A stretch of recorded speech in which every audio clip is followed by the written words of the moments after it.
Hi, everyone. Welcome to the first in a series of video messages we're preparing to mark ALBA's Giving Season 2020. As you know, this end of the year is always important for nonprofits like us for fundraising purposes, and especially this year between the elections and the pandemic. Things have been complicated, so we really appreciate your support. It's been quite the week, I have to say, between the elections and finishing up the December issue of the Volunteer, which Peter, Carol, and I just sent to the printers. But we're very proud of how the issue turned out, and I hope you'll click on the link and take a look, or you can just wait till it lands in your mailbox, of course. It should be there in the next week or so, or maybe two. I'm proud to say that the first sentence you'll read on page 2 in the letter to the readers is "no pasaron," they did not pass. It's been an intense 4 years, an intense election season in which we've really seen perhaps the worst and the best of this nation on display.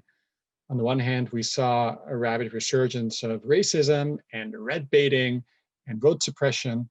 And then the other, we've seen admirable, innovative grassroots organizing, combining old-fashioned methods of body in the street and knocking on doors with creative and innovative ways to mobilize the vote and fight for racial justice.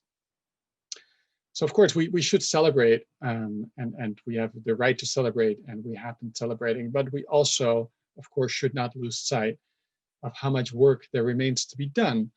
And at ALBA, we are really strongly aware that one of the areas that requires constant attention is that of education at all levels, from elementary schools to adults, because no one who has paid attention these past 4 years can deny the scary level of disinformation and ignorance that continue to reign in this country. And at ALBA, we do believe that we have something to contribute in the area of education.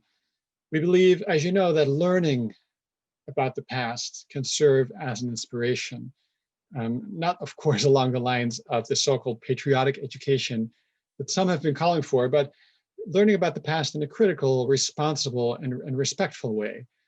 Learning about and from political struggles from the past, we believe, helps illuminate important political questions in the present. As Robin Kelly points out in that same issue of The Volunteer that I just mentioned, in a great interview he did with Aaron Reddish, fascists consistently claim the mantle of civilization, the restoration of law and order, while attacking every manifestation of genuine social democracy. The elections and the pandemic have not stopped us at ALBA. To the contrary, our online events and teacher workshops have drawn thousands of people from around the world. And as we are entering this 2020 giving season, I want to thank you for your ongoing support of our work. Like I said, this donation cycle is very important, this end of year cycle. And especially for us, it's been challenging so far. So please consider giving us a hand with a one-time gift, or even better, a recurring monthly donation. In that same interview I just mentioned in The Volunteer, Robin Kelly recalls what Angelo Herndon said some 80 years ago: fascism won't stop anywhere until we stop it. No pasarán.